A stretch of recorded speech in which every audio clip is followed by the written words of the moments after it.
उज्जैन के पवासा थाना क्षेत्र स्थित ताजपुर गांव की किस्मतपुरा में जमीन विवाद ने हिंसक रूप ले लिया, जिसमें दो पक्षों के बीच जमकर मारपीट की गई, जिसका वीडियो अब सोशल मीडिया पर वायरल किया जा रहा है। जानकारी के मुताबिक गांव में करीब 2 बीघा जमीन को लेकर दो पक्ष आमने सामने आ गए। विवादित जमीन को लेकर एक पक्ष एसडीएम कोर्ट से जीत गया था। इसके बाद दूसरे पक्ष ने अचानक उनके घर पहुंचकर हमला बोल दिया। आरोप है कि हमलावरों ने घर में मौजूद महिलाओं को बाहर खींचकर घसीटा और सरेआम उनकी बेरहमी से पिटाई कर दी। इस दौरान बचाव के लिए आगे आए रिश्तेदारों को भी लाठी डंडों से पीटा गया। घटना का वीडियो सोशल मीडिया पर तेजी से वायरल हो रहा है, जिसमें दोनों पक्षों के बीच हुई मारपीट के दृश्य साफ देखे जा सकते हैं। फिलहाल घायलों को अस्पताल में भर्ती कराकर पुलिस ने मामला दर्ज कर जांच शुरू कर दी है। Bureau report. उज्जैन में एक हैरान करने वाला मामला सामने आया है, जहां एक युवक को सांप ने काट लिया। सांप के काटे जाने के बाद युवक ने उसे जिंदा पकड़ लिया और अस्पताल लेकर पहुंचा, जिससे अस्पताल में अफरा तफरी मच गई। उज्जैन के चरक अस्पताल में उस समय अफरा तफरी मच गई जब एक युवक अपने हाथों में सांप पकड़कर ले आया। ड्यूटी डॉक्टर उससे बोला कि सांप ने मुझे काट लिया है, आप मेरा इलाज कर दीजिए। सांप को देखकर वहां मौजूद नर्सिंग स्टाफ डर गया और मरीज से सांप को बाहर छोड़ने की बात कहने लगा। घटना का वीडियो भी सामने आया है। बताया जा रहा है कि शास्त्री नगर क्षेत्र में रहने वाले सागर चौधरी को बुधवार रात देवास गेट चौराहे के पास सांप ने काट लिया। सागर ने तुरंत सांप को पकड़ लिया और उसे जिंदा लेकर अस्पताल में पहुंचे, जहां उन्होंने डॉक्टर को बताया कि इसी सांप ने काट लिया है।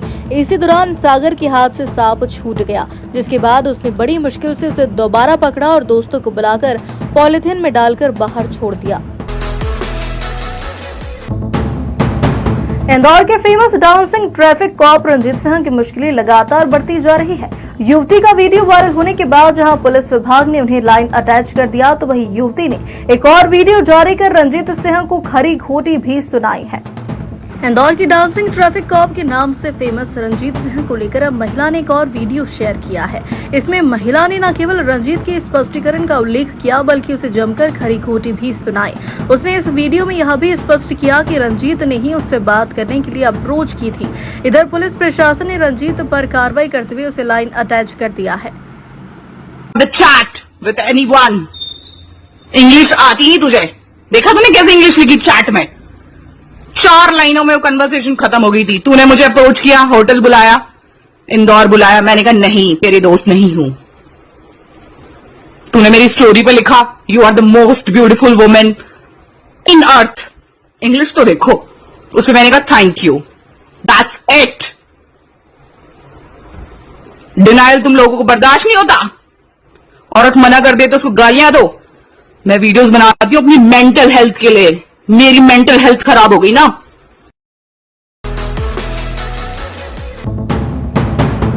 इंदौर में नवरात्रि पर्व को लेकर जहां राजनीतिक दलों के नेता सक्रिय हो चुके हैं, तो वहीं विश्व हिंदू परिषद के प्रांतः प्रशासनिक प्रमुख संतोष शर्मा ने गरबा पांडालों में विधर्मियों के प्रवेश पर कड़ा विरोध जताते हुए चेतावनी दी है। उन्होंने कहा कि हिंदू संगठन अब किसी भी सूरत में गैर हिंदुओं को गरबा पांडालों में प्रवेश नहीं करने देंगे। विश्व हिंदू परिषद के प्रांत प्रशासनिक प्रमुख संतोष शर्मा ने स्पष्ट कहा कि पिछले कुछ समय से योजनाबद्ध तरीके से लव जिहाद की घटनाओं को अंजाम देने के प्रयास हो रहे हैं। उनके अनुसार कुछ लोग नाम बदलकर गरबा पांडालों में आते हैं और हिंदू युवतियों से नजदीकी बनाकर धर्मांतरण जैसे मामलों को जन्म देते हैं। ऐसे हालत को देखते हुए विहिप ने पांडाल आयोजकों से अपील की है कि वे सख्ती बरतें और केवल सनातन परंपरा के अनुरूप ही आयोजन करें।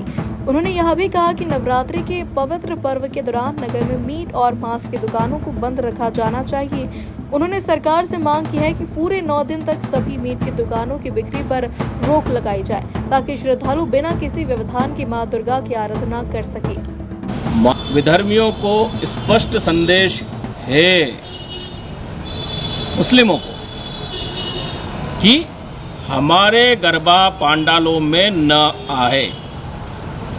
हम नहीं चाहते हैं कि वहाँ ये घुसकर किसी भी प्रकार की कोई घटना को अंजाम दे या ये पकड़ में आए। आज हम स्पष्ट बोल रहे हैं कि अब ये वहाँ पर गरबे देखना भी बंद कर दें, क्योंकि अब हम ये सहन नहीं करेंगे जो इन लोगों ने योजनाएं चला रखी है पूरे भारतवर्ष में। तो हमारा सीधा सीधा विधर्मियों को कहना है कि मीट की दुकानें बंद कर दे। उज्जैन के टावर चौक पर शुक्रवार को पुलिस प्रशासन ने मॉक ड्रिल की। इस दौरान दंगे जैसी स्थिति को दर्शाने के लिए पुलिस और दंगाई बने पुलिसकर्मियों के बीच पथराव, लाठीचार्ज और गोलीबारी की कार्रवाई की गई। शुक्रवार सुबह टावर चौक पर अचानक बड़ी संख्या में पुलिस बल, वाहन और एम्बुलेंस देखकर स्थानीय लोग हैरान रह गए। बाद में पता चला कि यह पुलिस की मॉक ड्रिल है, जिसका उद्देश्य दंगा नियंत्रण और आपातकालीन स्थितियों से निपटने की तैयारी करना था।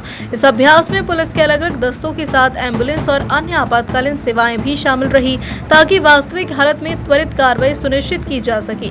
मॉक ड्रिल के दौरान दंगा जैसी परिस्थिति को दर्शाते हुए पुलिसकर्मियों की 2 टीमों में बंटकर एक पक्ष को दंगाई बनाया गया। उन्होंने पथराव शुरू किया, जिसके जवाब में पुलिस ने पहले लाठीचार्ज किया, फिर स्थिति गंभीर होने पर गैस फायर और गोलीबारी भी की गई। मॉक ड्रिल के दौरान सीएसपी दीपिका शिंदे, राहुल देशमुख, आरआई रंजीत सिंह सहित सभी थाना प्रभारी, एसपी गुरुप्रसाद पाराशर और बड़ी संख्या में पुलिसकर्मी मौजूद रहे। एसपी गुरुप्रसाद पाराशर ने बताया कि अक्सर देखा गया है कि कुछ असामाजिक तत्व अपनी मांगों को लेकर कानून व्यवस्था बिगाड़ने का प्रयास करते हैं। ऐसे हालत में पुलिस को उन्हें तितर बितर करने के लिए तय प्रक्रिया के तहत कार्रवाई करनी होती है। इसी उद्देश्य से यह मॉक ड्रिल आयोजित की गई। तीन पार्टी इंचार्ज मूव करेंगे।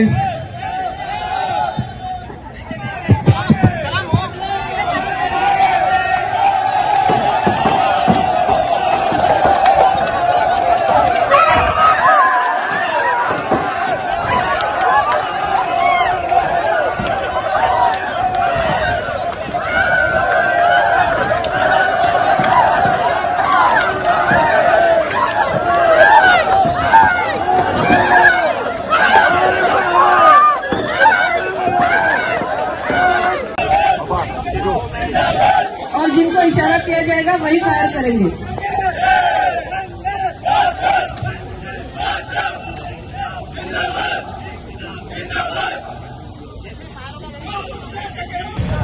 आपका मजमा खिलाफ कानून नाजायज करार दिया गया है।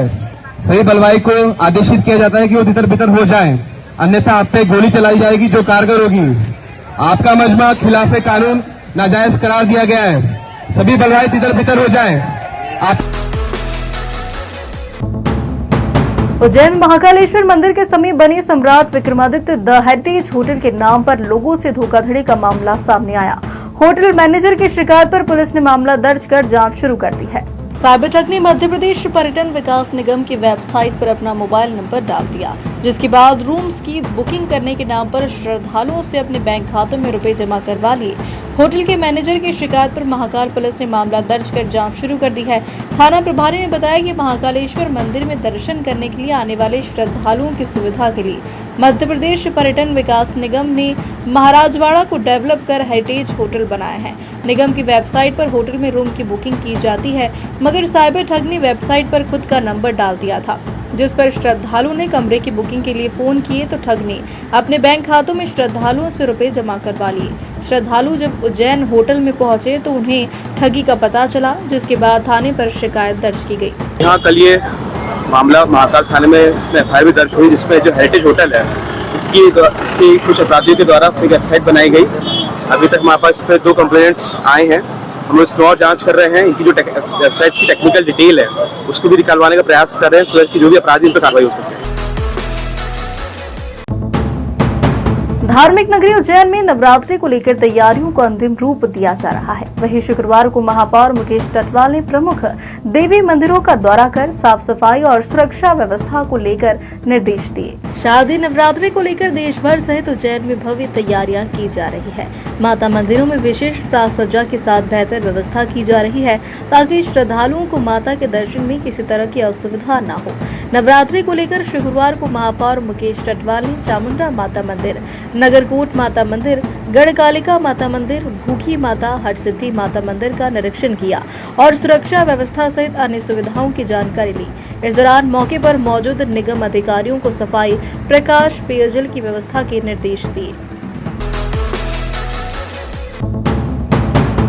शक्ति की भक्ति के महापर्व के देश भर में भव्य तैयारियों को अंतिम रूप दिया जा रहा है। वहीं मां अहिल्या की नगरी इंदौर में अब तक सबसे भव्य और महंगा दुर्गा पांडाल बनाया जा रहा है। 300 करोड़ की लागत से बनाए जा रहे पांडाल में श्रद्धालु एक स्थान पर ही 12 ज्योतिर्लिंगों के दर्शन कर सकेंगे। इस बार इंदौर में माता रानी के स्वागत की भव्य तैयारियां की जा रही है। इंदौर की वीआईपी परस्पर नगर परिसर में करोड़ों का यह पंडाल बनाया जा रहा है। इसकी खासियत यह होगी कि एक ही पंडाल के परिसर में 12 ज्योतिर्लिंगों के अलग अलग पंडाल बनाए जा रहे हैं। 30 एकड़ में बन रहे इस पंडाल को दक्षिण भारत की मंदिरों की तर्ज पर तैयार किया जा रहा है। इसी के साथ देश भर के प्रसिद्ध मंदिरों की तरह जैसे मुंबई की दगड़ू सेठ, लाल बाग के राजा के साथ इंदौर के खजराना मंदिरों की तर्ज पर पंडाल बनाए जाएंगे, जहां नवरात्रि के दौरान धार्मिक अनुष्ठान के साथ सांस्कृतिक कार्यक्रमों का आयोजन किया जाएगा। 11 दिवसीय आयोजन सितंबर 22 तारीख से अक्टूबर 2 तारीख तक सोमवार से गुरुवार तक निरंतर चलेगा। सुबह 10 बजे से 2:30 बजे तक भारत के 25 राज्यों से और विश्व के 20 देशों से आए हुए सभी साधकों को शिविर के माध्यम से आराधना, साधना, भक्ति का ज्ञान दिया जाएगा। 3 बजे से 7 बजे तक यहाँ